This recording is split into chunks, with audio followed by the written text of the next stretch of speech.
여러분, 월급 250만 원짜리 가난뱅이와 오기로 결혼해 보신 적 있나요? 저는 했습니다. 그런데 친정 모임 날 새언니가 그러더군요. 월급 1,000만 원 안 되는 사람은 저기 애들 앉는 상에나 가서 앉으라고요. 순식간에 모든 친척들의 비웃음이 저와 남편에게 쏟아졌습니다. 상황을 지켜보던 엄마는 쪽팔린다며 당장 여기서 꺼지라고 악을 쓰셨죠. 바로 그때였습니다. 지금껏 잠자코 있던 남편이 빙그레 웃으며 묻더군요. 그럼 연봉 1,000억은 어디에 앉아야 합니까? 그날 밤 거만하던 새언니는 하루아침에 청소부로 강등되었고 모두가 경악을 금치 못했습니다. 세상의 모든 이야기, 잠 못 드는 당신의 이야기 친구, 여기는 이야기꾼입니다.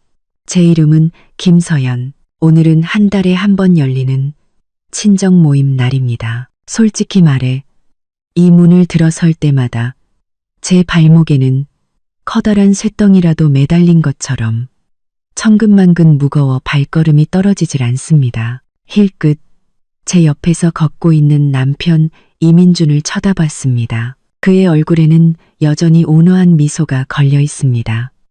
하늘이 무너져도 그걸 입을 삼아 덮고 잘 사람처럼 말이죠. 하지만 저는 알고 있습니다. 오늘 이 저녁 식사도 분명 편하게 넘어가진 못할 거라는 걸요. 역시나 소파에 엉덩이를 붙인 지 얼마 되지도 않아 새언니 박미영의 유난스러운 목소리가 거실을 울렸습니다.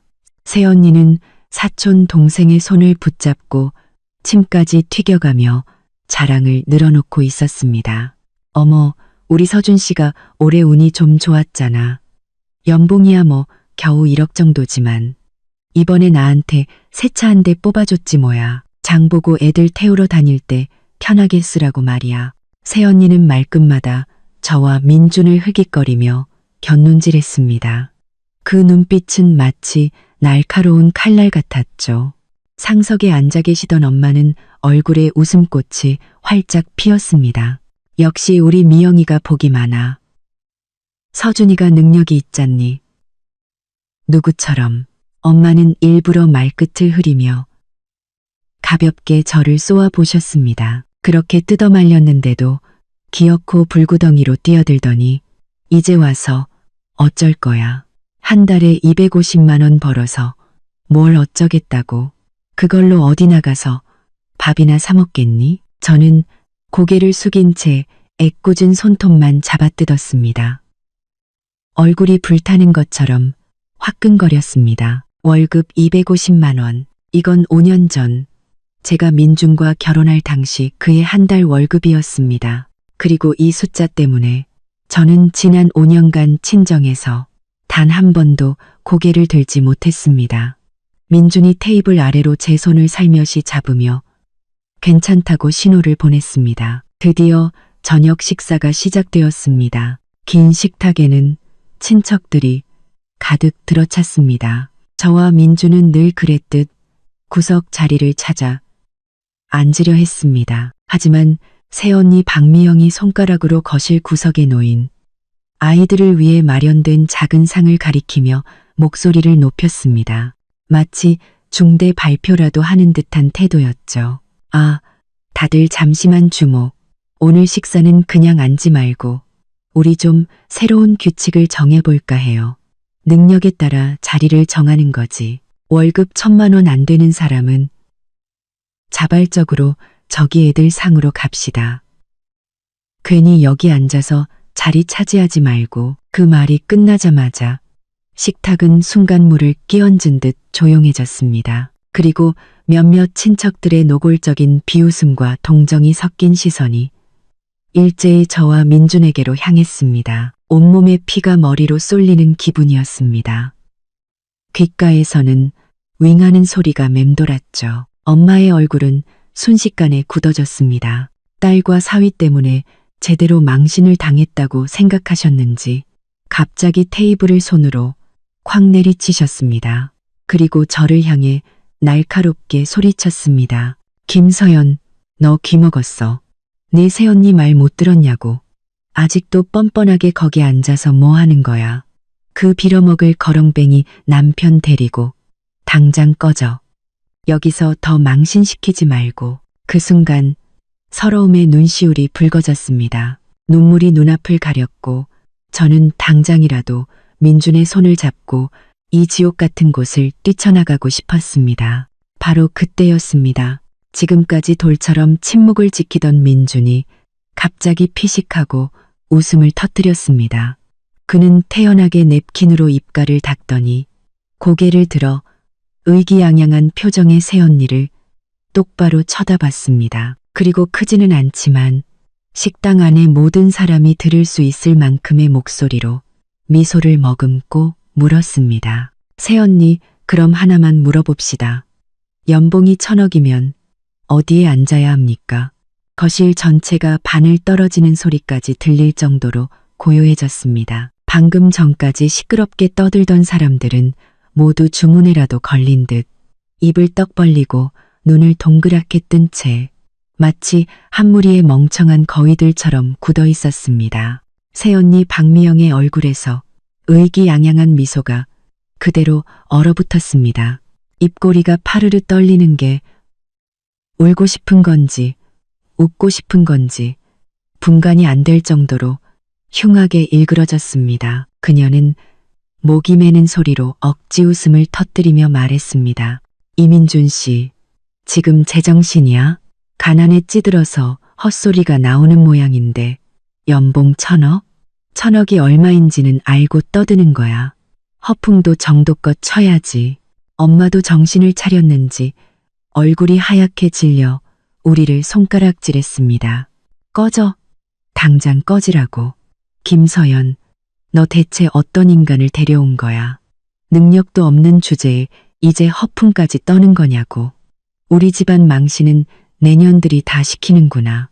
저는 심장이 북처럼 울리고 손바닥은 식은땀으로 축축했습니다. 민준의 옷소매를 몰래 잡아당기며 제발 그만하고 여기서 나가자고 신호를 보냈습니다. 하지만 민준은 오히려 제 손을 단단히 맞잡았습니다. 그의 손은 따뜻하고 마른 이상할 정도로 안정감이 느껴졌습니다. 그는 엄마와 새언니는 쳐다보지도 않고 그저 옅은 미소를 지었습니다. 그 미소에는 제가 이해할 수 없는 마치 연민과도 같은 감정이 섞여 있었습니다. 그는 태연하게 낡아서 색이 바랜 양복 안주머니에서 휴대폰을 꺼냈습니다. 그 휴대폰은 구형 모델이었고 액정에는 미세한 흠집까지 나 있었습니다. 그는 천천히 화면을 켜고 몇 번 터치하더니 상석에 앉아 굳은 얼굴로 아무 말 없던 저희 아버지께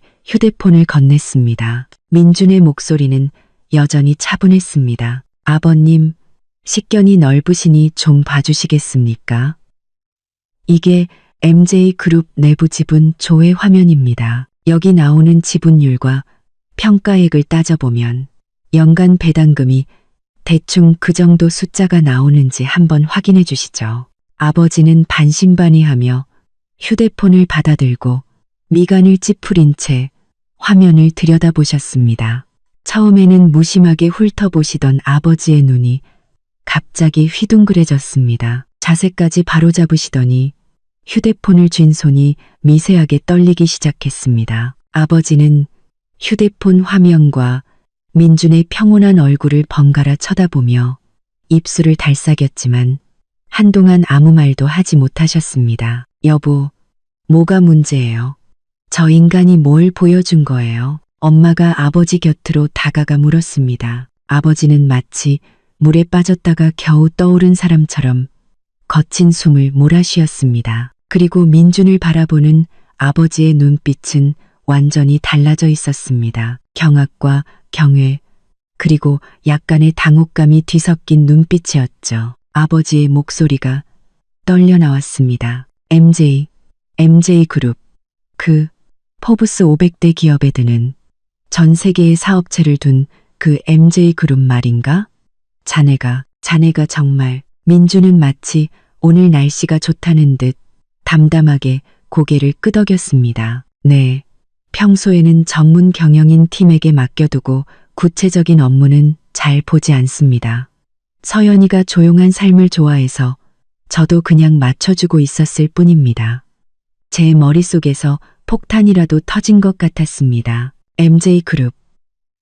경제 뉴스에서나 보던 그 거대 기업이 민준이랑 무슨 상관이란 말인가. 그는 분명 매일 정해진 시간에 출퇴근하고 집에 오면 앞치마를 두르고 제게 밥을 해주는 사람이었습니다. 월급 통장도 제게 맡겼는데 거기엔 매달 몇백만 원의 돈이 들어오는 게 전부였습니다. 새언니 박미영도 MJ그룹이라는 단어를 들었습니다. 그녀의 얼굴이 순식간에 새하얗게 질렸습니다. 그녀의 남편. 바로 제 오빠 김서준이 MJ그룹의 자회사인 신성건설에서 작은 프로젝트 팀장으로 일하고 있었기 때문입니다. 박미영이 그토록 기고만장할 수 있었던 것도 상당 부분은 남편이 대기업에 다닌다는 사실 덕분이었습니다. 말도 안 돼. 전부 거짓말이야. 박미영이 날카롭게 소리치며 아버지의 손에서 휴대폰을 뺏으려고 달려들었습니다. 아버님, 속지 마세요. 저거 어디서 주워온 가짜 캡처 화면일 거예요. 이민준, 너 우리 서연이 같은 순진한 애나 속이면 됐지. 어른들까지 속이려고 들어? 민준은 드디어 박미영에게 시선을 돌렸습니다.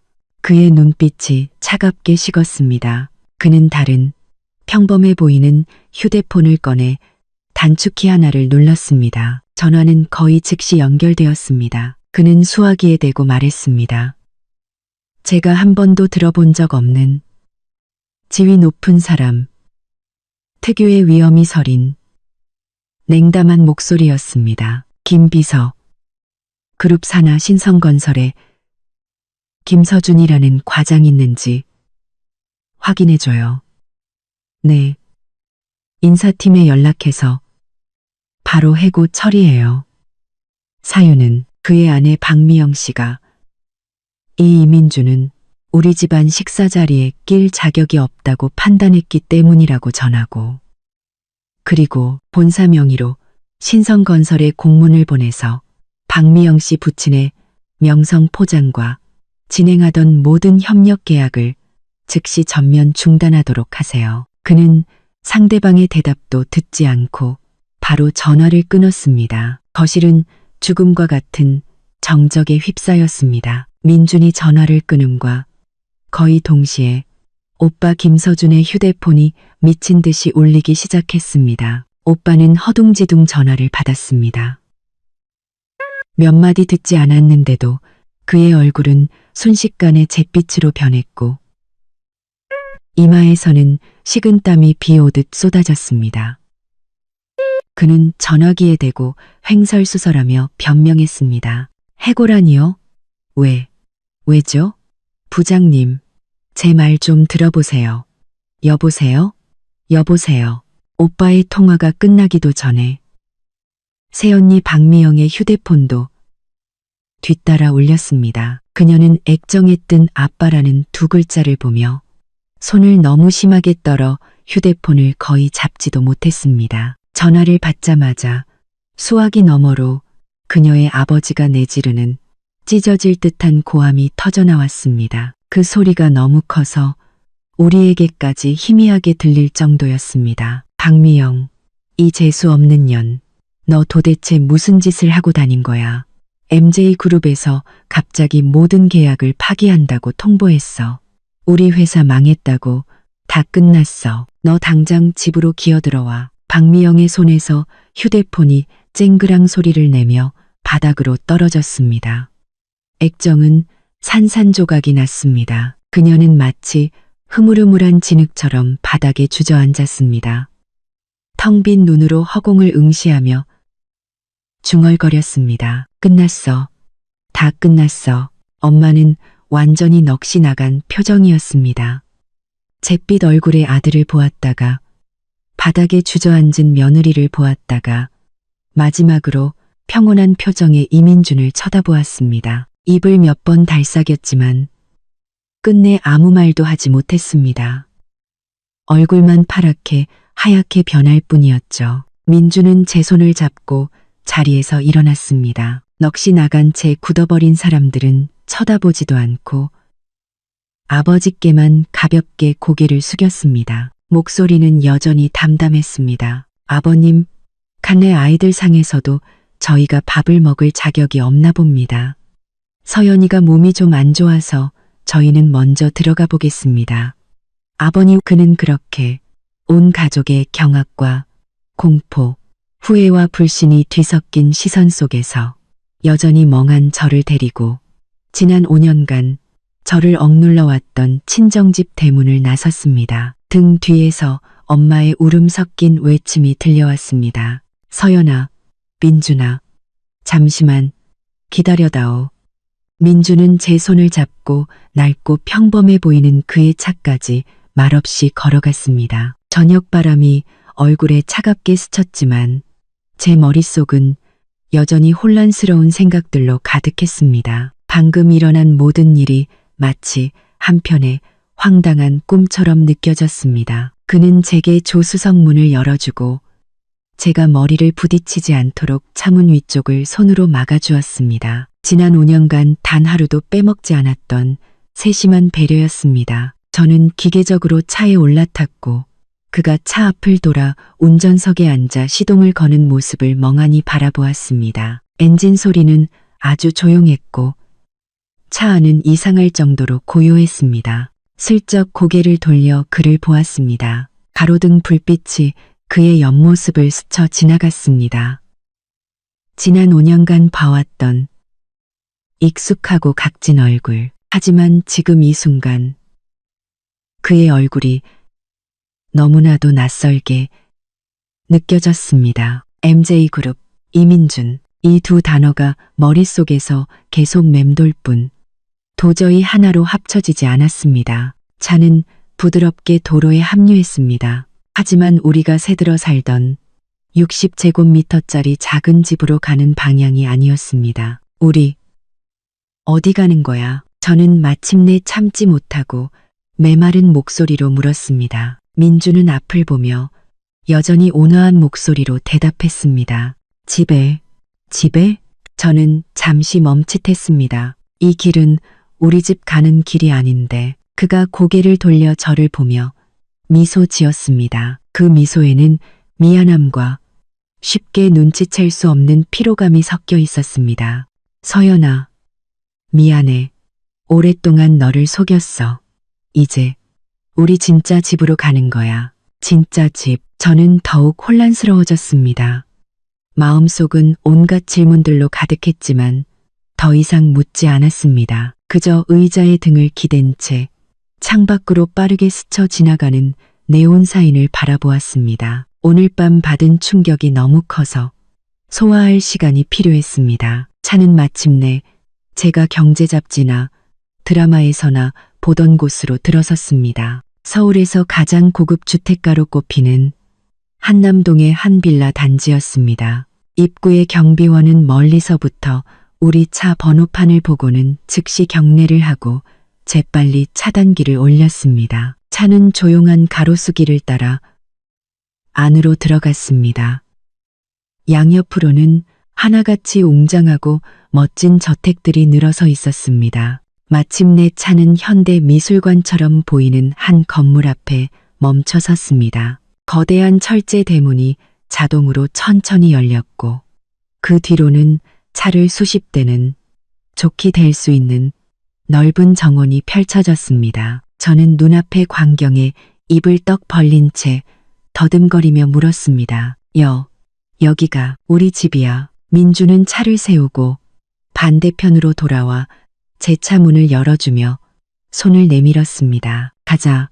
구경시켜줄게. 저는 꼭두각시 인형처럼 그의 손에 이끌려 믿을 수 없을 만큼 화려한 구리문 안으로 들어섰습니다. 현관은 우리가 전에 살던 집 거실보다도 넓었습니다. 크리스털 샹들리에가 부드러운 빛을 발하고 있었고 광택이 나는 대리석 바닥에는 사람의 모습이 그대로 비쳤습니다. 점잖게 차려입은 집사처럼 보이는 아저씨와 인상이 온화해 보이는 아주머니 한 분이 이미 문 앞에서 공손하게 우리를 기다리고 있었습니다. 우리를 보자 그들은 일제히 허리를 숙였습니다.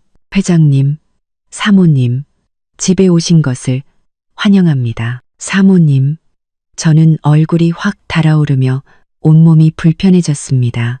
민주는 그들에게 고개를 끄덕이며 소개했습니다. 여기는 최 집사님, 그리고 당신의 생활을 도와주실 오 아주머니야. 앞으로 집안일은 이분들께 직접 말하면 돼. 최 집사님과 오 아주머니는 공손했지만 그들의 눈빛에는 사람을 무시하는 기색이 전혀 없어서 제 마음도 조금은 편안해졌습니다. 민주는 제 손을 잡고 집안을 간단히 구경시켜 주었습니다. 저는 정말이지 이 집이 얼마나 크고 호화로운지 말로는 다 표현할 수가 없었습니다. 나선형 계단, 거대한 통유리창.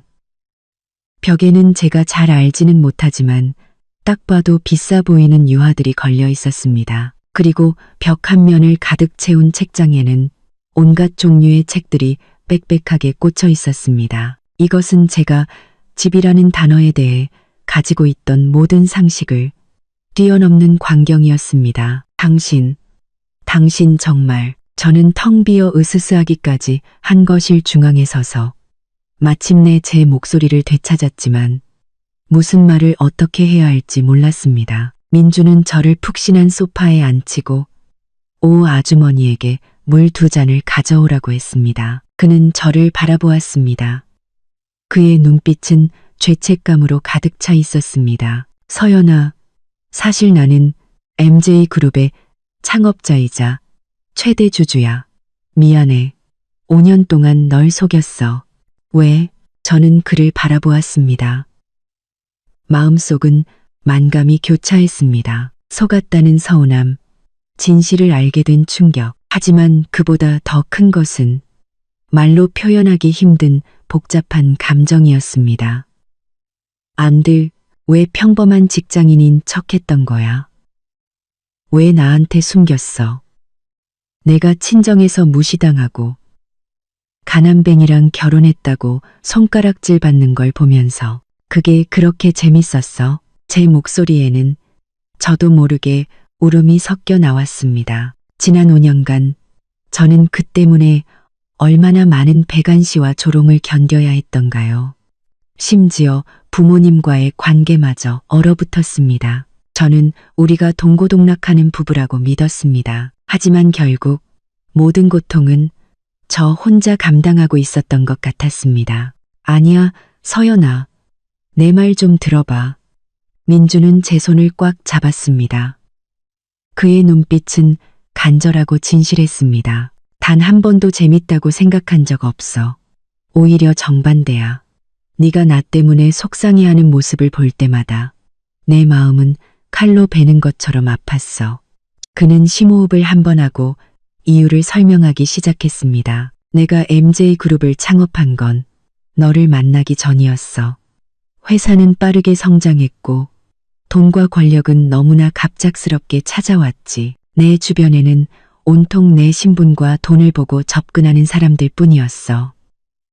누가 진심이고 누가 거짓인지 알 수 없었고 너무 지치고 외로웠어. 그러다 5년 전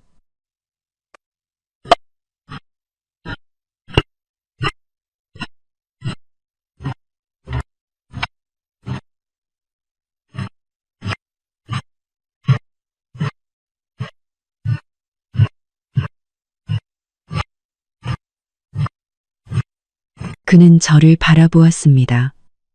그의 눈빛은 부드러웠습니다. 너는 거기서 아르바이트를 하고 있었지. 까다로운 손님에게 시달리면서 눈시울까지 붉어졌는데도 끝까지 원칙을 지키며 당당하게 대처했어. 그 순간 나는 너에게 반했어. 나는 일부러 내 신분을 숨기고 너에게 다가갔어. 가장 평범하고 아무것도 없는 이민준의 모습으로 너를 만나고 싶었거든. 내 모든 배경을 걷어내고 오직 이민준이라는 한 사람으로서 순수한 사랑을 얻을 수 있을지 알고 싶었어. 그리고 우리는 연인이 되고 결혼했지.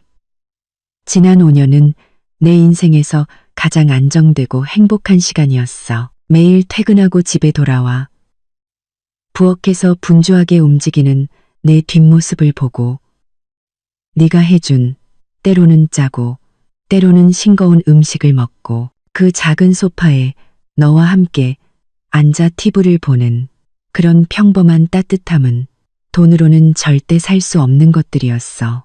나는 진실을 말하는 순간 이 평온한 행복이 사라져 버릴까봐 두려웠어. 이기적인 마음으로 이 순수한 시간을 조금이라도 더 연장하고 싶어서 계속 숨길 수밖에 없었어. 그는 한숨을 쉬며 목소리를 낮췄습니다. 그리고 내 친정.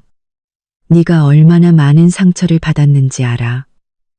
나도 수없이 나서서 진실을 밝히고 그들이 더는 너를 무시하지 못하게 만들고 싶었어. 하지만 네가 말은 안 해도 부모님의 인정을 얼마나 중요하게 생각하는지 알고 있었어. 내가 섣불리 신분을 공개하면 너와 가족들의 관계가 더 악화될 수도 있다고 생각했지. 네가 슬퍼할까봐. 그래서 나는 그저 참으면서 더 큰 사랑으로 너에게 보답하려고 노력할 수밖에 없었어. 그의 설명을 듣고 저는 멍해졌습니다. 지난 5년간의 가난과 서러움 뒤에 이런 이유가 숨어 있었다니. 그는 저를 비웃고 있었던 게 아니었습니다. 그는 그만의 방식으로 자신이 가장 소중하다고 여기는 것을 지키고 있었던 겁니다. 마음속의 서러움과 분노는 어느새 시큼하면서도 따뜻한 감정으로 바뀌어 갔습니다. 저는 눈앞에 이 남자를 바라보았습니다. 그는 재계를 뒤흔들 만큼의 부와 권력을 가졌지만 지난 5년간 기꺼이 저와 함께 작은 집에 살고 지하철을 타고 길거리 음식을 먹으며 저를 손안의 보물처럼 아껴주었습니다. 그럼 어제는 왜? 저는 그가 친정에서 했던 그 충격적인 한마디를 떠올렸습니다. 민준의 눈빛이 차갑게 식었습니다. 그 눈빛에는 거부할 수 없는 강인함이 서려 있었습니다. 인내에도 한계가 있으니까 그들이 나를 모욕하는 건 참을 수 있어. 하지만 너를 그렇게 함부로 대하는 건 참을 수 없었어. 특히 내 어머니가 그 많은 사람들 앞에서 너에게 꺼지라고 소리치는 순간 나는 더 이상 참을 수가 없었어. 내 아내는 그런 취급을 받아서는 안 돼. 그는 저를 보며 조심스러운 말투로 다시 부드럽게 말했습니다. 서연아, 나를 용서해 줄 수 있겠어? 나의 이기심과 거짓말을. 저는 그의 익숙한 눈을 바라보았습니다.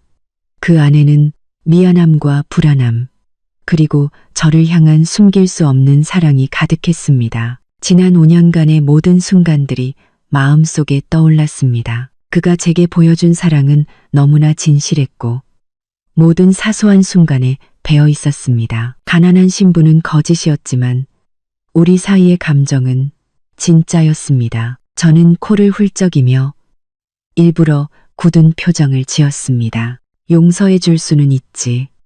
하지만 이민준 씨, 5년이나 날 속였는데 이 일을 그냥 넘어갈 수는 없지. 민준은 잠시 멈칫하더니 이내 그의 눈에 기쁨의 빛이 터져 나왔습니다. 그는 서둘러 물었습니다. 물론이지, 뭐든지 말만 해. 네가 화만 풀 수 있다면 뭐든지 할게. 저는 이 터무니없이 넓은 집을 가리키며 쏘아붙였습니다. 첫째로, 당신은 이 MJ그룹 회장님의 사모님 노릇을 어떻게 해야 하는지 시간을 내서 제대로 가르쳐줘야 할 거야. 그리고 이 집은 너무 넓어서 무서우니까 오늘 밤 당신은 내 옆방에서 날 지켜줘야 해. 민주는 처음에는 어리둥절한 표정을 짓더니 이내 웃음을 터뜨리며 힘차게 고개를 끄덕였습니다. 알겠습니다. 사모님 말씀대로 다 하겠습니다. 한 발짝도 떨어지지 않겠습니다. 안도의 한숨을 내쉬면서도 어딘가 바보처럼 해벌쭉 웃는 그의 모습을 보니 저도 모르게 웃음이 터져 나왔습니다. 바보처럼 해벌쭉 웃는 그의 모습을 보니 어쩌면 이렇게 다른 삶을 사는 것도 나쁘지 않을 것 같았습니다. 적어도 앞으로 다시 친정에 갈 때는 더 이상 고개를 숙이고 들어갈 필요는 없을 테니까요. 다만 지금쯤 친정은 어떤 난리가 나 있을지, 그리고 제 새언니 박미영은 정말로 청소부가 되었을지 궁금해졌습니다. 다음 날 아침 눈을 떴을 때 보인 것은 배드민턴이라도 쳐야 할 것처럼 높은 낯선 천장이었습니다. 몸 아래에는 제 몸 전체를 빨아들일 듯한 푹신한 매트리스가 있었습니다. 몇 초간 멍하니 있다가 저는 이곳이 제가 살던 작은 월세방이 아니라는 것을 깨달았습니다. 여기는 이민준, 아니, 제 남편 이민준의 궁전이었습니다. 저는 부드러운 슬리퍼를 신고 침실을 나섰다가 거울처럼 반짝이는 바닥에 미끄러질 뻔했습니다. 오 아주머니가 이미 문 앞에서 환하게 웃으며 기다리고 있었습니다. 사모님, 일어나셨어요? 아침 식사 준비됐습니다. 회장님께서 식당에서 기다리고 계세요. 식당. 저는 오 아주머니를 따라가면서도 마치 미로를 헤매는 기분이었습니다. 식당의 긴 테이블은 예전에 살던 우리 집 거실보다도 컸습니다. 민주는 테이블 한쪽 끝에 앉아 태블릿 PC를 보고 있었습니다. 편안한 실내복 차림이었지만 그에게서 풍기는 기품은 어제 친정에서 봤던 그 말없는 가난뱅이와는 완전히 다른 사람이었습니다. 저를 보자 그는 즉시 태블릿을 내려놓고 웃으며 손짓했습니다. 이리 와, 서연아. 입에 맞는지 한번 먹어봐. 테이블 위에는 동서양을 막론한 온갖 종류의 아침 식사가 차려져 있었습니다. 마치 예술 작품처럼 정교하고 아름다웠습니다. 저는 자리에 앉아 투명한 새우 만두 하나를 집어 한 입 베어 물었습니다. 혀가 녹아내릴 것처럼 신선한 맛이었습니다. 저는 먹으면서도 여전히 이 모든 것이 현실이 아니라는 생각에 주변을 둘러보았습니다. 저기, 민준 씨, 저는 음식을 삼키고 물었습니다. 우리 새언니, 박미영 말이야. 어제 민주는 우유잔을 내려놓고 입을 닦으며 마치 오늘 날씨가 좋다는 듯 담담하게 말했습니다. 아, 그 사람. 지금쯤 신성건설에 출근했을 거야. 청소부로. 그는 휴대폰을 꺼내 영상 하나를 틀어 제게 건넸습니다. 김 비서가 방금 보내온 거야. 업무 환경에 익숙해져야 한다면서. 저는 호기심에 휴대폰을 받아들었습니다. 영상은 어느 회사 건물의 화장실에서 찍은 것 같았습니다. 각도는 약간 숨겨져 있었죠. 화면에는 제 새언니 박미영이 몸에 전혀 맞지 않는 칙칙한 회색 청소복을 입고 있었습니다. 머리는 아무렇게나 질끈 묶었고 얼굴에서는 어제의 그 거만함은 온데간데 없고 창백함과 초라함만이 남아 있었습니다. 그녀는 변기소를 들고 한 칸의 변기를 향해 서투르고 혐오스러운 동작으로 문지르고 있었습니다.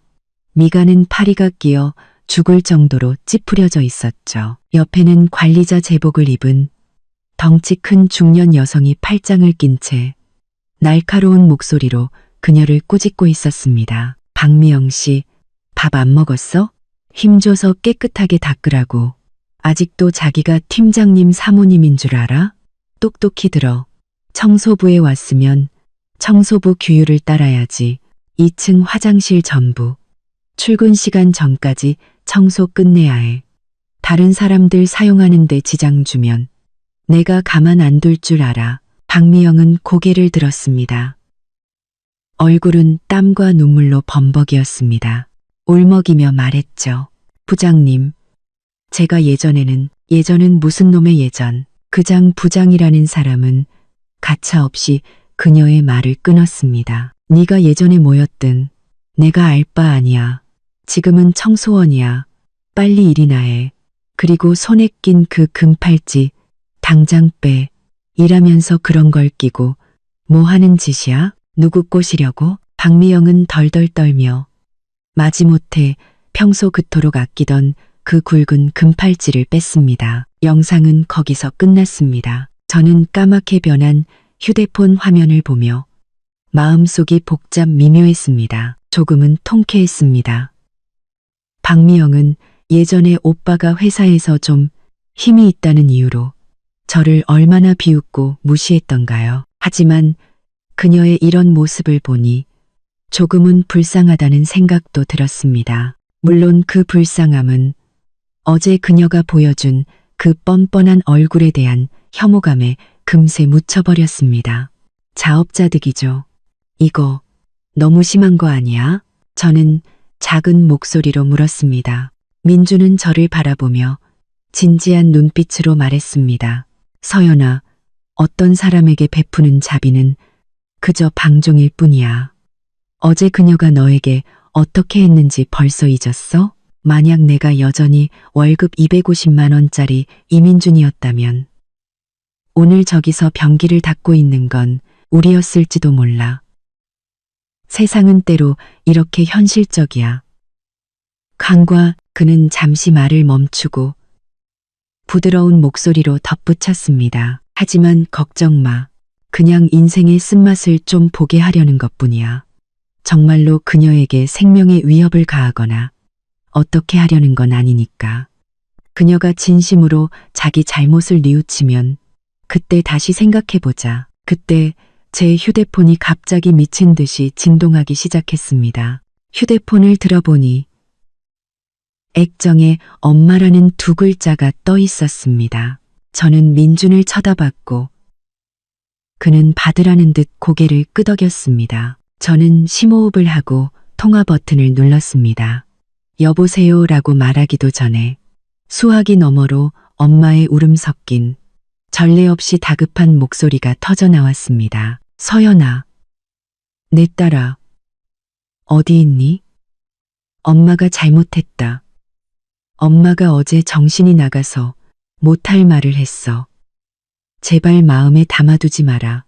응, 태도가 너무나 급격하게 바뀌어서 저는 잠시 적응이 되지 않았습니다. 그저 마른 목소리로 말할 수밖에 없었습니다. 엄마, 나 괜찮아. 괜찮으면 됐어.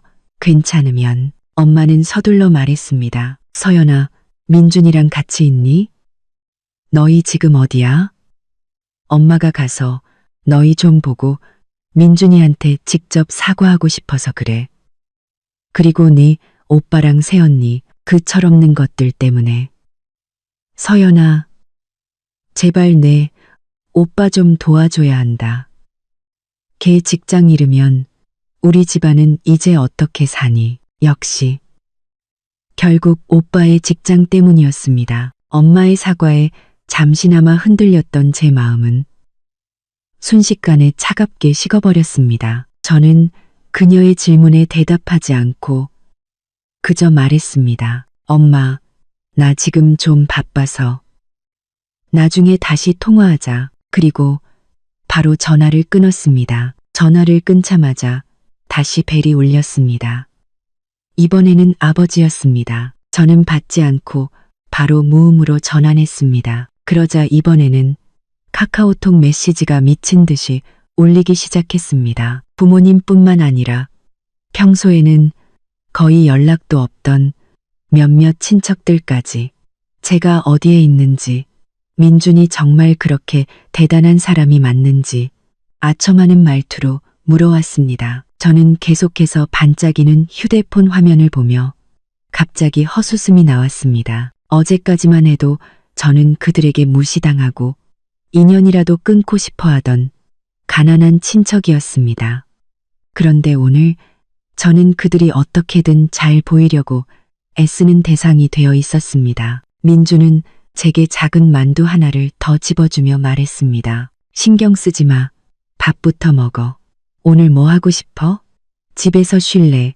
아니면 내가 같이 나가서 쇼핑이라도 할까? 저는 휴대폰을 내려놓고 만두를 힘껏 베어 물었습니다. 터져나온 육즙이 조금 뜨거웠지만 아주 향긋했습니다. 저는 말했습니다. 나가지는 말고. 당신 어제 그랬잖아. 이 사모님 노릇 어떻게 하는지 가르쳐 준다고. 오늘부터 바로 시작하자. 우선 우리 집에 돈이 대체 얼마나 많은지부터 알려줘야겠어. 그리고 당신 지난 5년간 대체 어떻게 내 눈앞에서 그렇게 완벽하게 가난뱅이 연기를 할 수 있었던 거야? 민주는 제 말을 듣고 하하 웃음을 터뜨렸습니다. 그의 눈빛에는 사랑스러움이 가득했습니다. 좋아. 이 사모님, 제 일과 지금부터 시작합니다. 근데 이야기가 좀 기니까 만두 몇 개는 더 먹고 들어야 할 거야. 민준이 던진 연봉 1,000억은 어디 앉아? 라는 한마디는 마치 폭탄처럼 거실 전체를 정적으로 만들었습니다. 새언니 박미영의 하얗게 질렸던 얼굴은 순식간에 돼지간처럼 검붓게 변했습니다. 입을 몇 번 벙긋거리는 모습이 꼭 물 밖으로 나온 물고기 같았습니다. 그녀는 목소리 톤까지 바꿔가며 날카롭게 소리쳤습니다. 이민준 씨, 미쳤어요? 여기서 무슨 헛소리야. 엄마도 정신이 번쩍 들었는지 분노로 온몸을 떨며 우리를 손가락질했습니다. 침이 제 얼굴에 튈 정도였죠. 꺼져. 안 들려? 김서연, 너 당장 그 미친놈 데리고 나가라고. 우리 집안에 너희 같은 망신스러운 것들은 필요 없어. 저는 머릿속이 윙윙 울리고 부끄러움과 당혹감, 그리고 민준의 말에서 오는 황당함에 어지러웠습니다. 저는 무의식적으로 그의 손을 잡고 이곳을 떠나려 했습니다. 단 1초도 더 머물고 싶지 않았습니다. 하지만 민준의 손은 제 손을 단단히 감싸주었습니다. 힘이 세지는 않았지만 이상하게도 제 불안한 마음을 진정시켜 주었습니다. 그는 엄마와 새언니의 고함은 무시한 채 평온한 눈빛으로 그들을 지나쳐 식탁에 앉은 후로 거의 말이 없던 아버지께 시선을 고정했습니다. 아버지는 은퇴한 회계사로 평생 숫자와 씨름하며 살아오신 고지식하지만 원리 원칙을 가장 중시하는 분이셨습니다. 민주는 낡은 양복 안주머니에서 휴대폰을 꺼냈습니다. 케이스가 달아빠진 그 휴대폰은 그가 방금 내뱉은 말과는 전혀 어울리지 않았습니다. 그는 화면을 몇 번 터치하더니 아버지께 휴대폰을 건넸습니다. 민준의 목소리는 여전히 높지 않았지만 모든 사람이 똑똑히 들을 수 있을 만큼 분명했습니다. 아버님은 재무 전문가시니 안목이 정확하시겠죠. 한번 봐주시겠습니까? 이게 MJ그룹 내부 지분 조회 화면입니다. 여기 나오는 지분율과 평가액을 따져보면 연간 배당금이 대략 1,000억 단위가 되는지 확인해 주십시오. 동간 대당금이 대략 1,000억 단위가 되는지 확인해 주십시오. 아버지는 처음에는 미간을 찌푸린 채 역력한 불쾌감을 드러내며 휴대폰을 받아들었습니다. 입으로는 지금 무슨 장난을 치는 거야 라고 중얼거리셨죠. 하지만 그의 시선이 화면에 닿는 순간 그는 마치 주문에 걸린 사람처럼 그 자리에 굳어버렸습니다. 그는 몸을 앞으로 확 숙였습니다. 코끝이 거의 화면에 닿을 정도였죠. 돋보기를 쥔 손은 주체할 수 없이 떨리기 시작했습니다. 그는 휴대폰을 보았다가 다시 고개를 번쩍 들어 민준을 쳐다보았습니다. 그의 눈빛은 극도의 경악과 불신으로 가득 차 있었습니다. 입술을 파르르 떨며 한참 만에 겨우 부서진 문장을 내뱉었습니다. MMJ그룹. 자네가 정말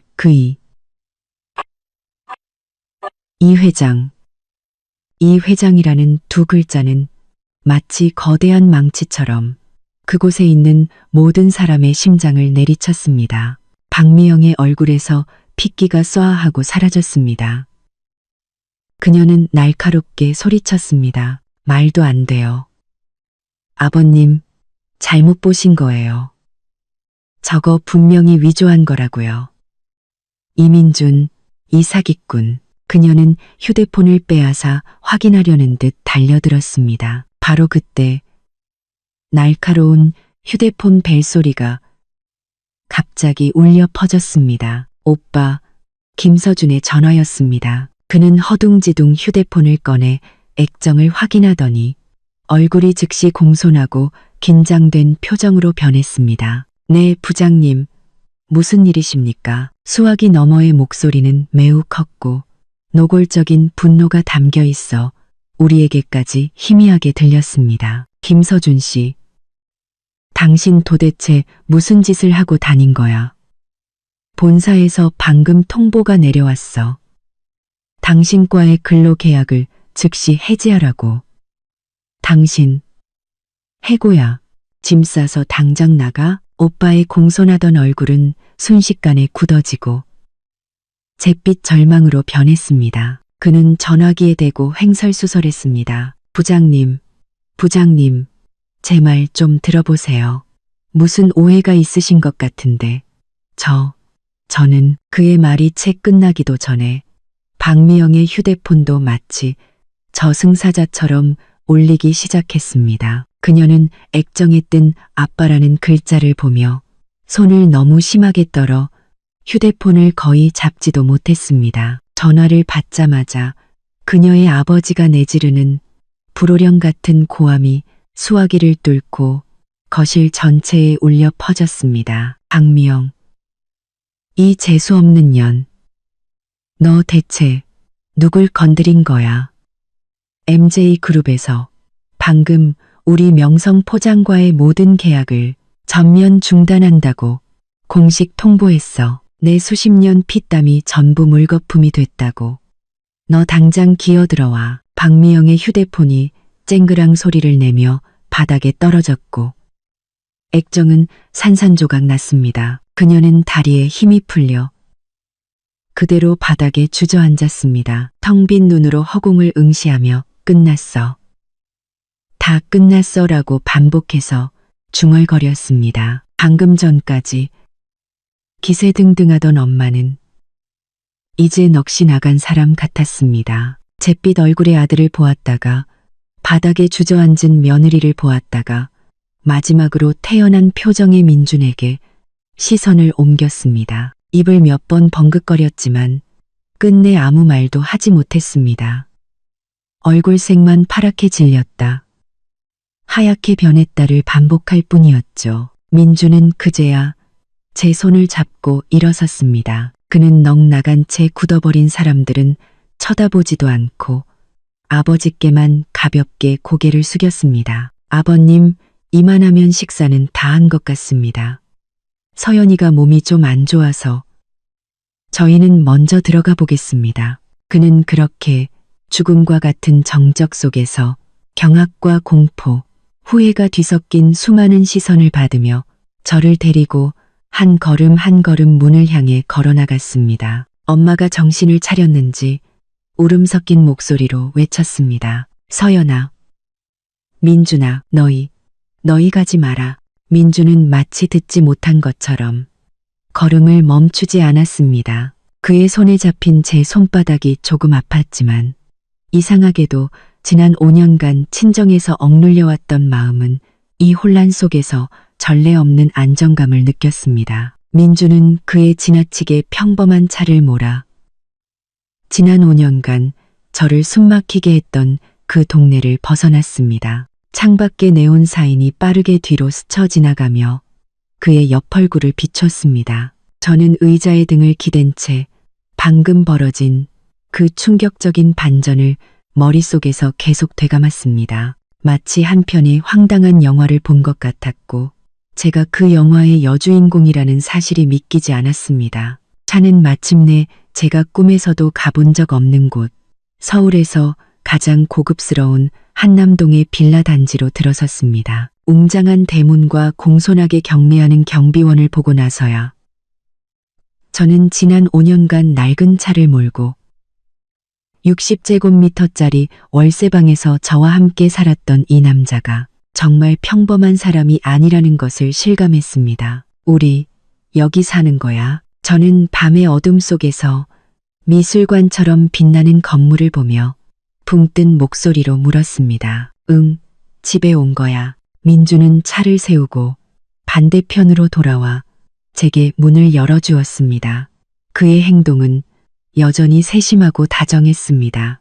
그는 제 손을 잡고 묵직한 구리문 안으로 들어섰습니다. 현관은 제가 전에 살던 집 전체를 넣고도 남을 만큼 넓었습니다. 부드러운 크리스털 조명 아래 단정하게 차려입은 집사님과 아주머니가 이미 우리를 기다리고 있었습니다. 회장님, 사모님, 어서 오십시오. 저는 온몸이 불편하고 손발을 어디에 둬야 할지 몰랐습니다. 민주는 최 집사님과 저를 돌봐줄 오아주머니를 간단히 소개하고 저를 데리고 집 구경을 시켜주었습니다. 정말이지, 저는 마치 시골쥐가 도시에 온 것처럼 보는 것마다 신기하고 놀라웠습니다. 집은 너무 커서 말소리가 울릴 정도였고 인테리어는 제가 가본 어떤 명품 매장보다도 고급스러웠습니다. 당신, 정말. 저는 거실 중앙에 서서 통유리창 너머로 끝없이 펼쳐진 정원의 야경을 보며 마침내 다시 물었습니다. 민주는 저를 푹신한 소파에 앉혔습니다. 오 아주머니가 때맞춰 따뜻한 물과 예쁘게 깎은 과일을 가져왔습니다. 서연아, 그는 저를 바라보았습니다. 그의 눈빛에는 미안함과 함께 진솔함이 가득했습니다. 미안해. 오랫동안 널 속였어. 나는 사실 MJ그룹의 실질적인 오너야. 지난 5년간 널 속이려던 건 아니었어. 단지 너와 함께하는 평범한 일상이 너무나 소중했을 뿐이야. 그는 젊은 시절 창업에 성공한 후 너무나 갑작스럽게 찾아온 부와 명성 때문에 주변에 아첨하는 사람들만 가득했고 그로 인해 지치고 외로웠다고 천천히 설명했습니다. 그러다 저를 만났고 꾸밈 없는 제 모습에 끌렸지만 자신의 신분이 우리 사이의 벽이 될까 두려워 숨길 수밖에 없었다고 했습니다. 지난 5년은 내 인생에서 가장 안정되고 행복한 시간이었어. 그는 제 손을 잡고 진지하게 말했습니다. 매일 퇴근하고 집에 돌아와 불 켜진 집에서 나를 기다리는 너를 보고 네가 해준 밥을 먹고 그냥 소파에 같이 앉아 TV를 보는 것만으로도 그 따뜻함은 돈으로는 절대 살 수 없는 것이었어. 나는 이기적인 마음에 이 순수함을 잃고 싶지 않아서 계속 말하지 못했어. 그래서 너에게 많은 상처를 줬지. 정말 미안해. 그의 설명을 들으며 저는 속았다는 서운함보다 복잡한 감정에 휩싸였습니다. 이런 비밀을 안고 5년을 살았을 그에 대한 안쓰러움, 그리고 그가 나를 비웃은 게 아니었다는 안도감, 그리고 무엇보다도 그가 사랑한 것은 돈이나 배경이 아닌 오직 김서연이라는 한 사람이었다는 확신에서 오는 깊은 안도감이었습니다. 그럼 어제는 왜? 저는 그가 했던 충격적인 고백을 떠올렸습니다. 민준의 눈빛이 순간 차갑게 식었습니다. 그들이 내 마지막 선을 넘었으니까 나를 모욕하는 건 참을 수 있어. 하지만 너를 그렇게 함부로 대하는 건 참을 수 없어. 그들이 내 마지막 선을, 특히 내 어머니가 너에게 꺼지라고 소리치는 순간 나는 더는 참을 수 없었어. 그는 다시 부드러운 목소리로 물었습니다. 서연아, 나를 용서해 줄 수 있겠어? 저는 그의 익숙한 눈을 바라보았습니다. 그 안에는 조심스러움과 기대가 가득했습니다.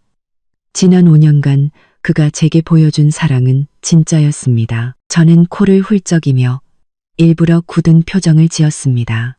용서해 줄 수는 있지.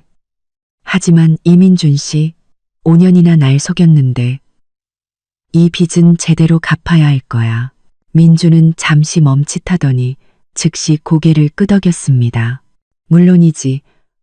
어떻게 갚으면 될지 말만 해. 저는 이 터무니없이 넓은 집을 가리켰습니다. 첫째, 이 재벌 사모님 노릇을 어떻게 해야 하는지 시간을 내서 제대로 가르쳐줘야 할 거야. 둘째, 이 집은 텅 비어서 무서우니까 오늘 밤 당신은 내 옆방을 지켜야 해. 민주는 잠시 어리둥절하더니 이내 눈이 휘어지도록 웃으며 연신 고개를 끄덕였습니다. 알겠습니다.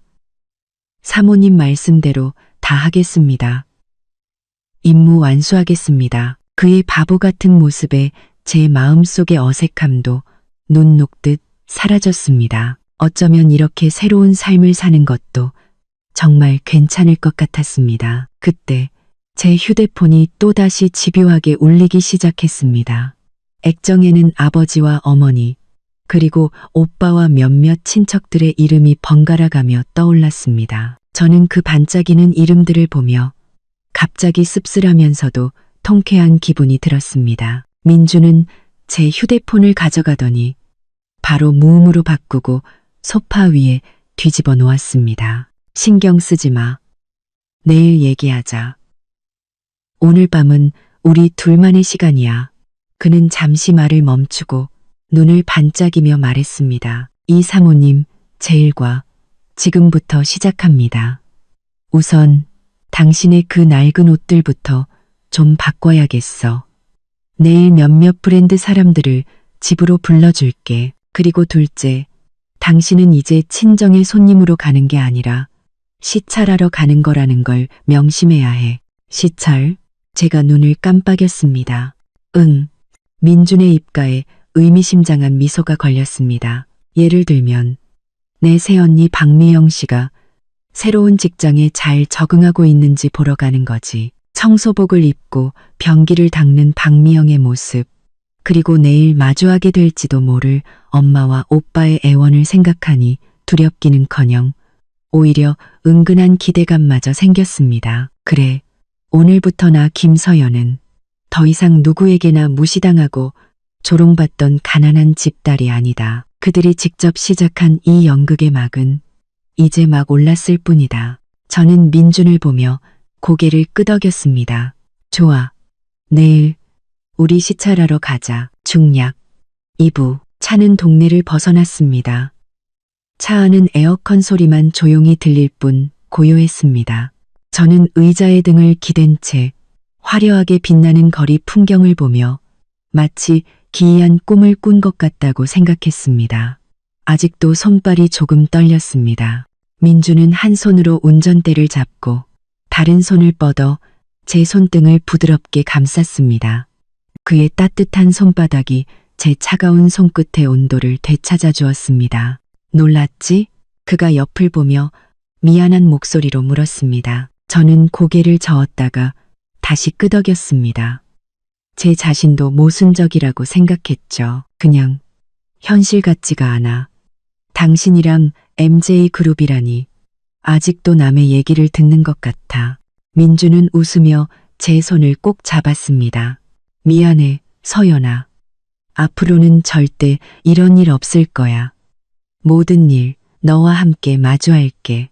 저는 더 이상 자세한 것은 묻지 않았습니다. 그가 얼마나 많은 돈을 가졌는지, 지난 5년간 어떻게 감쪽같이 저를 속였는지 같은 것들 말입니다. 그런 질문들은 이제 별로 중요하지 않았습니다. 제가 더 중요하게 생각하는 것은 곁에 있는 이 남자의 마음이 처음부터 끝까지 변하지 않았다는 사실이었습니다. 그는 단지 저를 지키기 위해 더 강력한 방법을 선택했을 뿐입니다. 차는 우리가 살던 월세방이 아닌 제가 TV에서나 보던 최고급 빌라 단지로 향했습니다. 현대미술관 같은 건물 앞에 차가 멈추고 웅장한 대문이 자동으로 열리며 잘 가꾸어진 정원이 드러났을 때 저는 비로소 연봉 1,000억이라는 말이 조금 실감나기 시작했습니다. 집사님과 도우미, 아주머니가 공손하게 우리를 맞이하며 연신 회장님, 사모님이라고 불렀습니다. 저는 온몸이 불편하고 어색했지만 민주는 마치 가장 익숙한 환경으로 돌아온 것처럼 저를 데리고 천장이 높고 화려한 거실로 들어섰습니다. 그는 저를 푹신한 소파에 앉히고 제가 궁금해했던 것들을 차근차근 설명해 주었습니다. 신분을 숨긴 이유는 우리 사이의 순수한 감정을 잃을까 두려웠기 때문이라고 했습니다. 그의 진솔한 말과 꾸밈 없는 깊은 눈빛을 보며 저는 속았다는 생각에 들었던 앙금이 눈 녹듯 사라지는 것을 느꼈습니다. 그래, 지난 5년간 그가 제게 준 사랑과 보살핌은 진짜였으니까요. 용서해 줄 수는 있지. 저는 일부러 굳은 표정을 지었습니다. 하지만 조건이 있어. 민주는 즉시 자세를 바로잡았습니다. 사모님, 말씀하십시오. 첫째, 이 사모님 노릇을 어떻게 해야 하는지 빨리 가르쳐줘야 해. 나가서 당신 망신시키지 않게. 둘째, 이 집은 너무 넓어서 무서우니까. 오늘 밤 당신은 내 옆방을 지켜야 해. 민주는 잠시 어리둥절하더니 이내 눈가에 깊은 웃음이 번졌습니다. 알겠습니다. 사모님 말씀대로 다 하겠습니다. 상시 대기하겠습니다.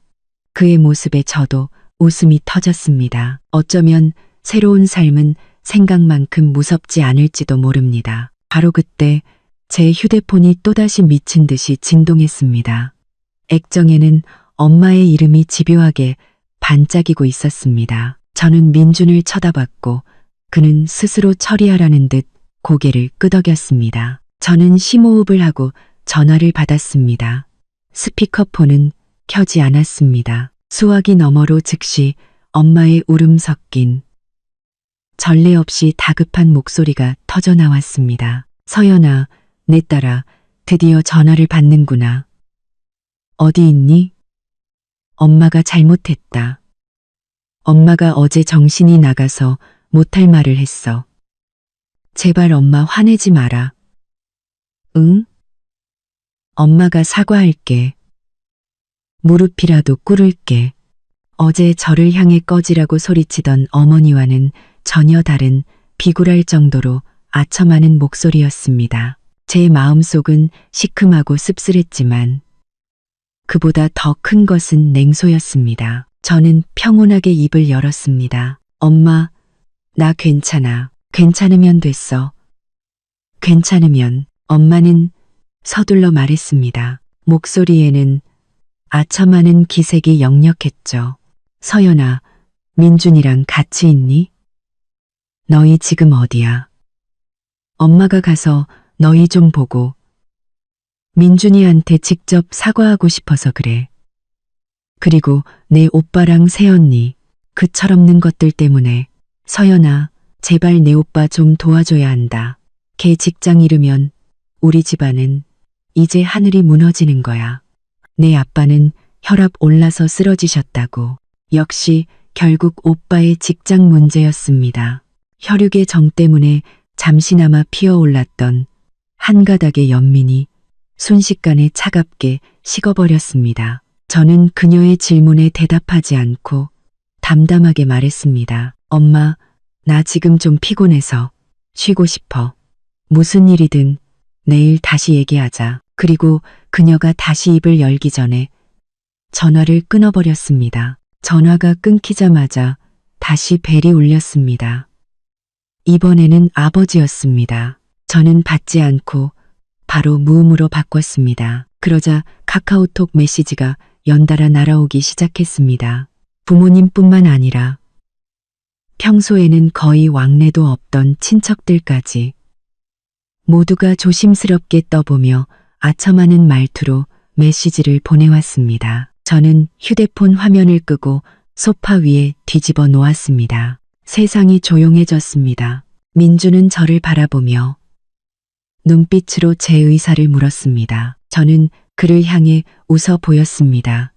그 미소에는 안도감과 함께 차가운 결단이 섞여 있었습니다. 내일 오빠 회사에 시찰이나 한번 가볼까?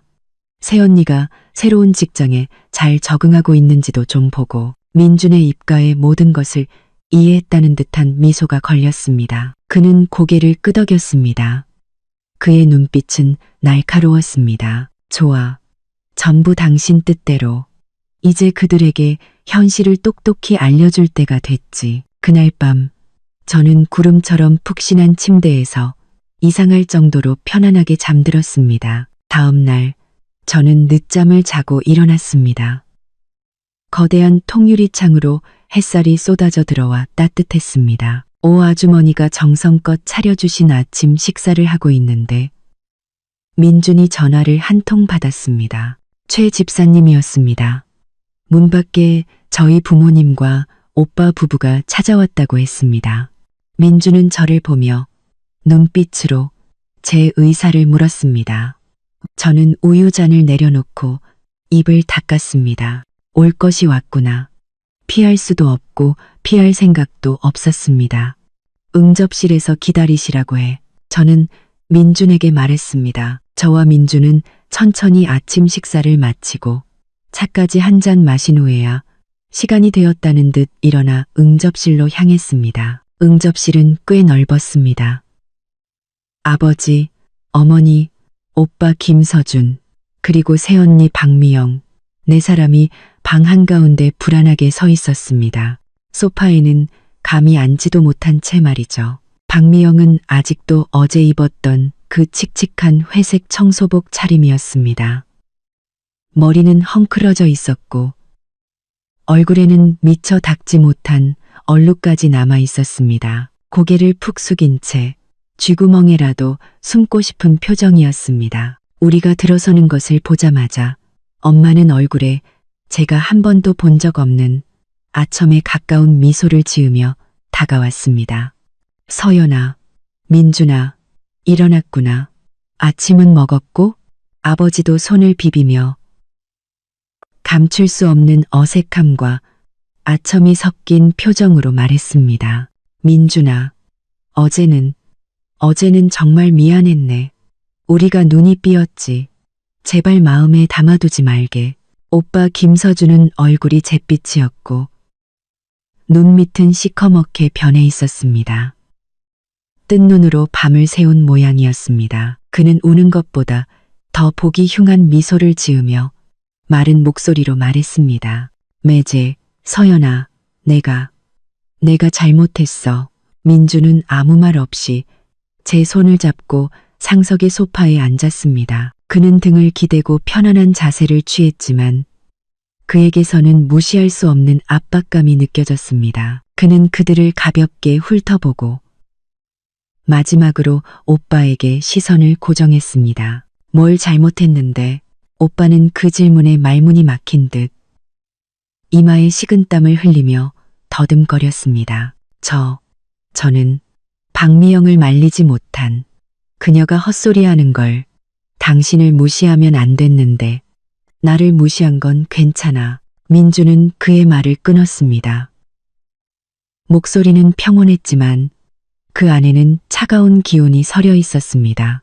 그런데 서연이가 졸업하고 취직 준비할 때 네가 다니던 그 회사에 들어가고 싶어 했었지. 넌 분명 추천할 자리가 있었는데도 자리가 다 찼다고 말했어. 그리고 돌아서서는 그 자리를 박미영의 사촌 동생에게 줬지. 그런 일 있었지? 오빠의 얼굴이 순식간에 새하얗게 질렸습니다. 그것은 제가 민준에게 자세히 말한 적도 없는 일이었습니다. 그가 어떻게 알고 있는지 놀라웠습니다. 저는 그때 한동안 제 능력이 부족하다고 자책하며 슬퍼했었습니다. 민준은 다시 부모님을 쳐다보았습니다. 아버님, 어머님, 서연이가 수능 보고 디자인을 전공하고 싶어 했을 때 두 분은 안정적이고 취직 잘 된다는 이유로 회계학과에 가라고 강요하셨죠. 결국 서연이는 최고의 미대에 갈 성적이 되었는데도 지방의 한 대학 회계학과에 갔습니다. 단지 회계사가 되면 집안의 작은 사업에 도움이 될 거라는 이유 때문에요. 맞습니까? 부모님의 얼굴도 극도로 굳어졌습니다. 입술을 파르르 떨며 아무 말도 하지 못하셨습니다. 그리고 당신, 박미영 씨, 민준의 시선은 마침내 몸을 잔뜩 웅크리고 있는 새언니에게 향했습니다. 서연이가 결혼할 때 당신 집에서는 이불 두 채를 보냈지. 그런데 얼마 후 당신 여동생이 시집갈 때는 당신 부모님이 차 한 대를 혼수로 해주셨더군. 서연이가 유산하고 집에서 몸조리할 때 당신은 찾아와서 여자가 너무 유난 떨면 안 된다. 빨리 출근해서 돈 버는 게 중요하다고 말했지. 그런 말 한 적 없어? 박미영은 온몸을 떨며 고개를 더욱 깊이 숙이고 작은 소리로 흐느끼기 시작했습니다. 저는 민준의 곁에 앉아 그가 지난 몇 년간 제가 받았던, 심지어 저조차 잊고 있었던 서러움들을 하나하나 차분하고 명확하게 그들 앞에 꺼내놓는 것을 들었습니다. 마음속은 온갖 감정이 뒤섞여 복잡했습니다. 시큼하고 서러웠지만 그보다 더 큰 것은 누군가가 저를 든든하게 지켜주고 제 편을 들어준다는 따뜻함과 통쾌함이었습니다. 민준의 말이 끝나자 응접실은 죽음과 같은 정적에 휩싸였습니다. 오직 박미영의 억눌린 울음소리만이 들려왔습니다. 엄마가 가장 먼저 정신을 차렸습니다. 그녀는 몇 걸음 다가오더니 제 앞에서 털썩 무릎을 꿇었습니다. 그리고 제 다리를 붙잡고 울기 시작했습니다. 서연아, 이 엄마가 못할 짓을 했다. 엄마가 늙어서 정신이 나갔었나 보다. 엄마가 너한테 정말 미안하다. 제발 이번 한 번만 용서해다오. 앞으로는 널 조상님처럼 모실게. 네 오빠. 직장은 잃으면 안 된다. 그럼 우리 집안은 정말 끝장이야. 그럼 우리 집안은 정말 끝장이야. 그럼 우리 집안은 정말 끝장이야. 그럼 우리 집안은 정말 끝장이야. 아버지도 뒤따라 애원했습니다. 서연아, 모든 게 우리 잘못이다. 제발 한 집안 식구인 셈치고 민준이한테 잘 좀 말해줘. 네 오빠, 이번 한 번만 봐달라고. 저는 제 앞에 무릎 꿇고 눈물로 호소하는 어머니, 당황한 표정의 아버지, 그리고 잿빛 얼굴의 오빠를 바라보았습니다. 이것이 바로 제 친정 식구들이었습니다. 예전에 제가 약했을 때는 마음대로 저를 짓밟았습니다. 이제 민준이 강해지니 그들은 주저없이 무릎을 꿇고 용서를 빌었습니다. 마음속에 남아있던 혈육의 정에 대한 마지막 한 조각의 미련마저 이 순간 완전히 차갑게 식어버렸습니다. 저는 엄마가 붙잡고 있는 다리를 부드럽게 빼냈습니다. 목소리는 파도 한 점 없는 평온한 목소리였습니다. 그런 엄마, 일단 일어나세요. 바닥이 차가워요. 엄마는 잠시 멈칫하더니 아버지와 오빠의 부축을 받아 일어섰습니다. 그리고 저를 기대에 찬 눈으로 바라보았습니다. 저는 그들을 보며 한 글자 한 글자 또박또박 말했습니다. 오빠의 직장 문제는 민준이 회사 일이라 제가 끼어들 수 없어요. 그리고 용서라. 어제 저한테 꺼지라고 하셨을 때 우리가 한 가족이라는 생각은 해보셨나요? 말을 마친 후 저는 자리에서 일어나 민준에게 말했습니다. 나 좀 피곤해. 방에 들어갈래. 민준은 고개를 끄덕이며 저를 따라 일어섰습니다. 제 허리를 감싸 안고 그 자리에 굳어있는 네 사람에게는 눈길 한 번 주지 않은 채 저를 데리고 응접실을 나섰습니다. 문가에 다다랐을 때 등 뒤에서 오빠의 울음 섞인 절규가 들려왔습니다. 서연아, 동생아, 너 이렇게까지 잔인하게 굴면 안 돼. 울며 불며 매달리는 친정 식구들을 보내고 나니 응접실은 마침내 조용해졌습니다. 민주는 제 허리를 감싸 안고 낮은 목소리로 물었습니다. 마음 아파? 저는 고개를 저으며 솔직하게 말했습니다. 처음에는 조금 그랬는데 지금은 괜찮아. 그냥 좀 허무하다. 예전에는 그렇게 그들의 인정을 받고 싶었는데 결국 그 다정한 가면 뒤에는 계산과 속물 근성뿐이었네. 민주는 이해한다는 듯 제 등을 토닥였습니다. 가치 없는 사람들 때문에 마음 아파하는 게 진짜 감정 낭비야. 자, 기분 전환하러 가자. 그는 운전기사를 부르지 않고 직접 차를 몰아 저를 데리고 나섰습니다. 차는 도심의 번화가가 아닌 엄숙하고 푸른 나무가 우거진 큰 부지 안으로 들어섰습니다. 마침내 웅장한 오피스 건물 앞에 차가 멈췄습니다. 건물 꼭대기에는 MJ그룹 본사라는 글자가 선명하게 빛나고 있었습니다. 저는 민준을 따라 회전문을 통과했습니다. 내부는 믿을 수 없을 만큼 넓고 밝았습니다. 안내 데스크 뒤로는 거대한 그룹 로고가 걸려 있었고 오가는 직원들은 모두 세련된 옷차림으로 바쁘게 움직였습니다. 민준을 보자 모든 사람들이 즉시 걸음을 멈추고 공손하게 허리를 숙여 인사했습니다. 회장님, 안녕하십니까? 민준은 가볍게 고개를 끄덕이며 제 손을 잡고 카드키를 찍어야만 들어갈 수 있는 전용 엘리베이터로 향했습니다. 엘리베이터는 꼭대기층으로 직행했습니다. 문이 열리자 훨씬 더 조용하고 고급스러운 공간이 나타났습니다.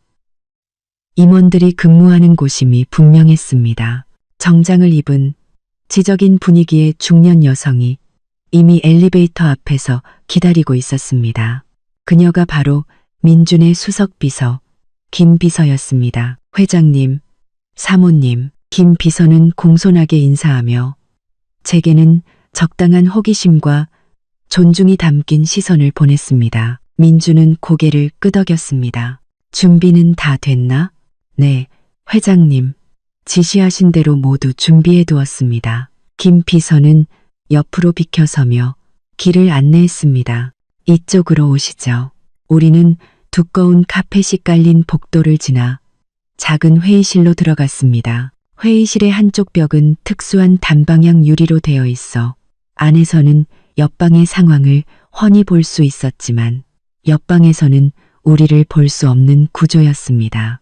옆방은 휴게실처럼 보였는데 지금 그곳에는 단 한 사람, 제 새언니 박미영이 있었습니다. 그녀는 여전히 그 헐렁한 회색 청소복을 입고 머리는 헝클어진 채 불안과 피로에 지친 얼굴로 안절부절 못하며 손을 비비고 있었습니다. 청소관리자 제복을 입은 인상이 험악한 중년 여성.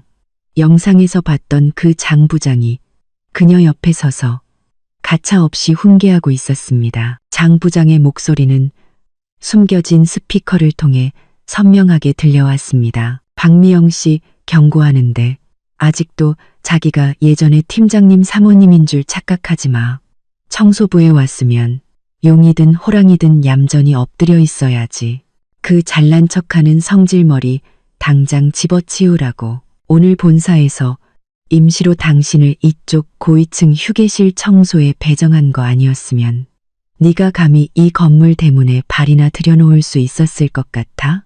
정신 똑바로 차려. 조금이라도 실수하면 내가 가만 안 둘 줄 알아. 박미영은 고개를 숙인 채 어깨를 움츠리고 작은 목소리로 대답했습니다. 네, 장 부장님, 알겠습니다. 저는 유리 너머로 초라해진 박미영을 보며 큰 통쾌함보다는 말로 표현하기 힘든 황당함을 느꼈습니다. 어제만 해도 그녀는 거만하게 저더러 아이들 상에나 가서 앉으라고 했습니다. 그런데 오늘 그녀는 그토록 선망하던 그룹 본사에서 청소복을 입고 관리자에게 손자처럼 혼나고 있었습니다. 민주는 제 곁에 서서 담담한 목소리로 설명했습니다. 본사 청소는 기준이 더 까다로워서 가끔 자회사에서 실적이 좋은 청소원들을 차출해서 지원 업무를 맡기곤 해.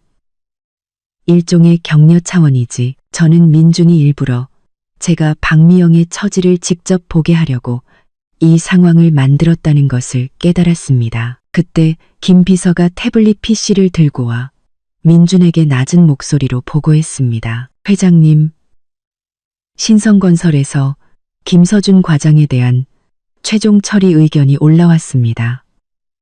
해고 조치와 함께 업계에 해당 사실을 통보하는 것으로 결정되었습니다. 확인하시겠습니까? 민주는 손을 저었습니다. 절차대로 진행해.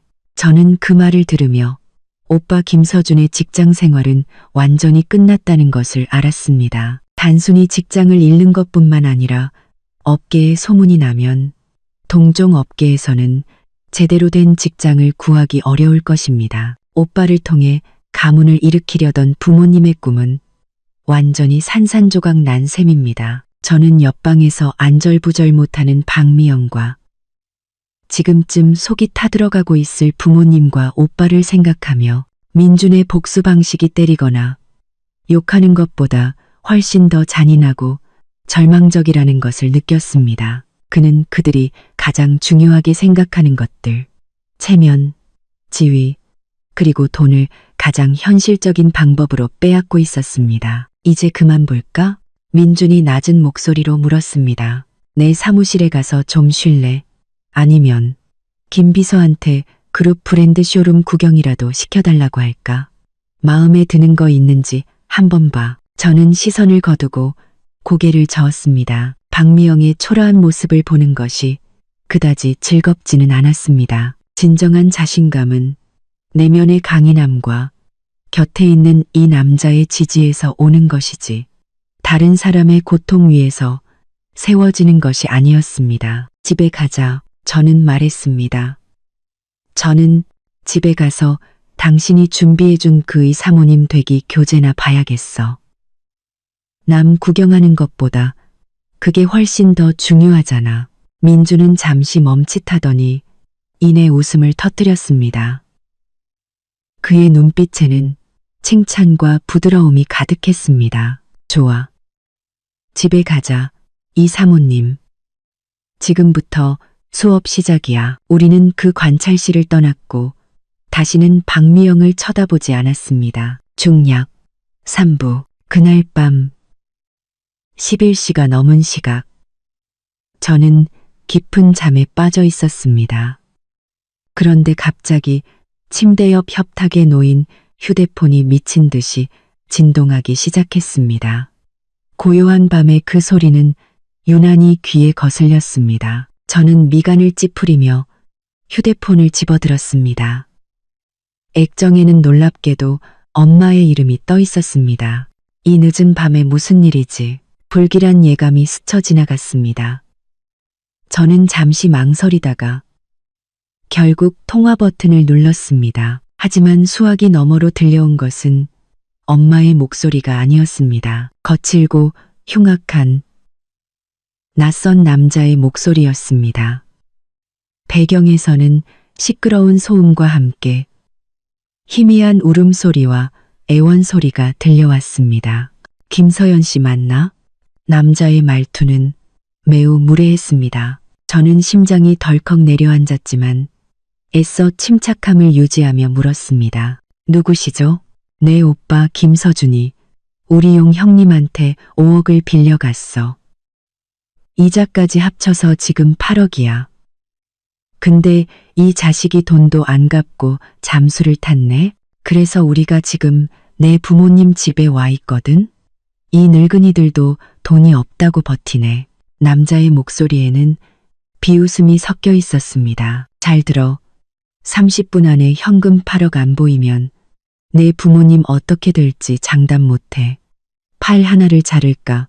다리 하나를 부러뜨릴까? 네가 골라. 그 말이 끝나기가 무섭게 전화기 너머로 엄마의 찢어지는 듯한 울음소리가 들려왔습니다. 서연아, 우리 좀 살려줘. 이 사람들이 사람 죽이겠어. 퍽하는 소리와 함께 비명소리, 그리고 아버지의 늙고 겁에 질린 목소리가 뒤섞여 들려왔습니다. 때리지 마시오. 때리지 마시오. 우리가 어떻게든 해볼 테니. 서연아, 서연아, 제발 우리 좀 살려다오. 제 심장이 바닥으로 곤두박질 쳤습니다. 사채업자들이 정말로 부모님을 찾아간 것입니다. 민주는 출장 중이었고 저는 순간 머릿속이 하얘졌습니다. 손바닥은 식은땀으로 축축했습니다. 들었어? 30분 안에 현금 8억. 서쪽 외곽에 있는 낡은 방직 공장 3번 창고로 가져와. 경찰에 신고하면 이 늙은이들 시체나 수습할 준비에.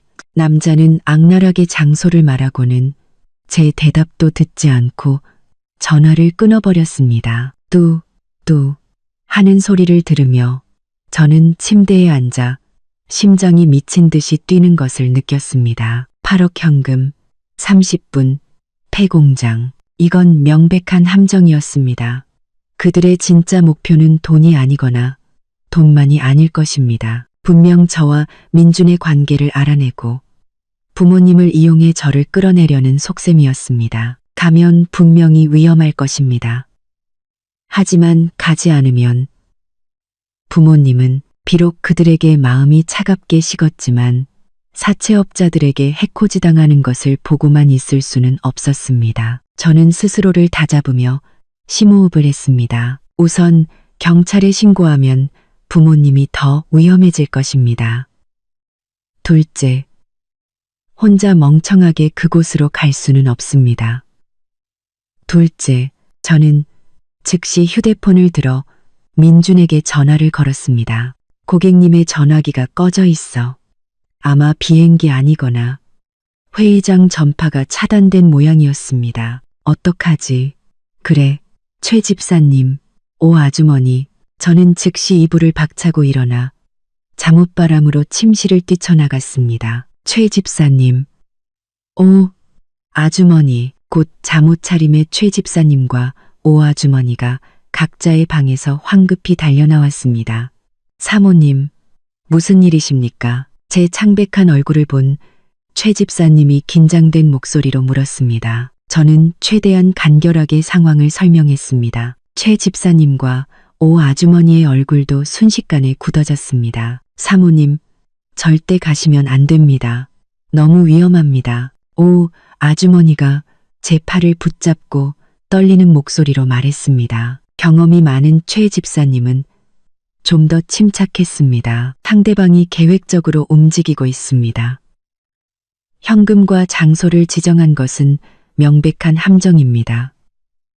회장님께서 안 계신 지금 사모님을 위험에 빠뜨릴 수는 없습니다. 제가 즉시 보안팀장님과 회장님 직속 비서실에 연락하겠습니다.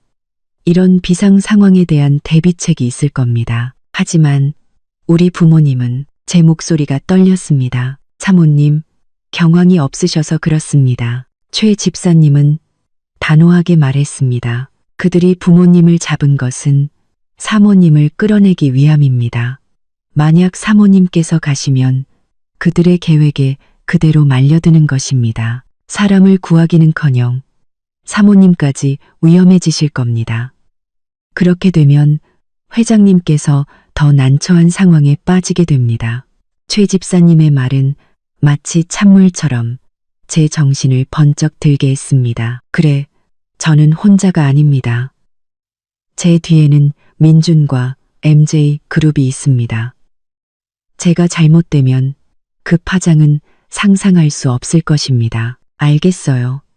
집사님 말씀대로 할게요. 저는 애써 평정을 되찾았습니다. 최 집사님은 즉시 연락을 취해주세요. 오, 아주머니, 저 물 한 잔만 갖다 주시겠어요? 최 집사님은 서재로 달려갔고 오 아주머니는 저를 부축해 침실로 돌아와 따뜻한 물을 가져다 주었습니다. 손은 여전히 떨렸지만 머리는 빠르게 돌아가기 시작했습니다. 상대는 누구일까? 단순한 사채업자일까? 아니면 사채업자를 가장한 민준의 사업상 경쟁자일까? 오빠 김서준은 이 일에 얼마나 관여했을까? 시간은 1초가 1년처럼 느리게 흘러갔습니다. 제가 불안에 잠식될 무렵 최 집사님이 빠른 걸음으로 들어왔습니다. 사모님, 회장님 직속 비서실과 연락이 닿았습니다. 이미 인력을 동원해서 한 팀은 서쪽 외곽 창고 주변을 감시하고 다른 한 팀은 상대의 배우와 부모님께서 감금된 정확한 위치를 추적하고 있습니다. 저희에게는 절대 움직이지 말고 회장님께서 돌아오실 때까지 기다리라고 했습니다. 조치가 취해졌다는 말에 제 불안한 마음이 조금은 가라앉았습니다. 하지만 부모님이 아직 납치범들의 손에 있다는 생각에 여전히 초조했습니다. 민주는 내일 오전에나 돌아올 텐데 기나긴 밤을 어떻게 견뎌야 할까요? 시계가 새벽 3시를 넘겼을 때 제 휴대폰 화면이 갑자기 밝아졌습니다. 민준의 영상 통화 요청이었습니다. 저는 구명줄이라도 잡은 듯 떨리는 손으로 통화 버튼을 눌렀습니다. 화면에는 달리는 차 안에 있는 듯한 민준의 얼굴이 나타났습니다. 서연아, 그의 목소리는 다급했지만 이상할 정도로 침착했습니다. 듣고 있어. 나 거의 다 왔어. 부모님 위치도 파악됐어. 서쪽 창고는 미끼였고 북쪽의 한 폐물류 센터에 계셔. 내 사람들이 이미 그곳을 포위했고 진입 시점을 조율 중이야. 너는 괜찮아? 그의 침착한 목소리를 듣자 제 불안했던 마음이 눈 녹듯 사라졌습니다. 코끝이 찡해지며 눈물이 핑 돌았습니다. 나 괜찮아. 당신 조심해. 걱정 마. 나한테 맡겨. 통화는 연결해도 돼. 소리는 내지 마. 저는 고개를 끄덕이고 휴대폰을 귀에 댄 채 숨을 죽였습니다. 수화기 너머로 자동차 엔진 소리와 무전기를 통해 짧게 오가는 지시들이 들려왔습니다. 1조 위치 확보, 2조 측면 통제 완료, 목표 3명, 인질은 구석에, 상태 양호, 회장님 언제든 진입 가능합니다. 저는 숨을 죽이고 그들의 작전을 방해할까봐 소리조차 내지 못했습니다. 갑자기 민준의 목소리가 들렸습니다. 냉정하고 위험 있는 목소리였습니다. 진입해. 그 말이 떨어짐과 동시에 전화기 너머로 쾅하는 굉음과 함께 짧은 비명과 욕설 그리고 무언가 부서지는 소리가 뒤섞여 들려왔습니다. 움직이지 마. 머리 숙여. 쏘지 마. 항복. 혼란은 1분도 채되지 않아 가라앉았습니다. 그리고 저는 엄마의 안도와 공포가 뒤섞인 통곡 소리를 들었습니다. 민준의 목소리가 들렸습니다. 아버님, 어머님, 괜찮으세요? 민준아, 민준아, 네가 왔구나. 엄마 무서워 죽는 줄 알았어. 살았다. 이제 살았어. 아버지의 떨리는 목소리가 들려왔습니다. 저는 긴장이 풀리며 온몸에 힘이 빠져 소파에 쓰러지듯 기댔습니다. 그때 수화기 너머로 보고하는 목소리가 들렸습니다. 회장님, 범인 3명 모두 제압했습니다. 배우의 용형님이라는 자가 있고 목표는 명확하게 사모님이었습니다. 그리고 김서준 씨가 부모님의 거주지 정보를 제공하는 등 이번 일에 가담한 것으로 확인되었습니다. 역시 김서준, 그 인간. 저는 주체할 수 없는 분노가 치밀어 올랐습니다. 민준의 목소리가 얼음처럼 차갑게 식었습니다. 그 용 형님이라는 놈, 뿌리까지 뽑아내. 그리고 김서준, 찾아서 데려와. 민준은 다시 제게 다정한 목소리로 말했습니다. 서연아, 들었지? 부모님 무사하셔. 병원으로 모셔서 검사받게 하고 안전한 곳으로 옮길게. 너는 집에서 얌전히 기다리고 있어. 여기 처리하고 바로 갈게. 응, 기다릴게. 저는 목이 메어 대답했습니다. 날이 밝을 무렵 민준이 마침내 돌아왔습니다. 그는 저를 보자마자 말없이 저를 힘껏 안아주었습니다. 다 끝났어. 그의 품에 안겨 저는 지난밤의 긴장과 공포가 모두 녹아내리는 것을 느꼈습니다. 부모님은 사립병원에서 검사받으시고 지금은 조용한 요양시설에 계셔. 안전해. 그 용 형님이라는 놈도 잡았어. 누군가에게 사주를 받고 부모님을 이용해 큰 돈을 뜯어내려던 거였어.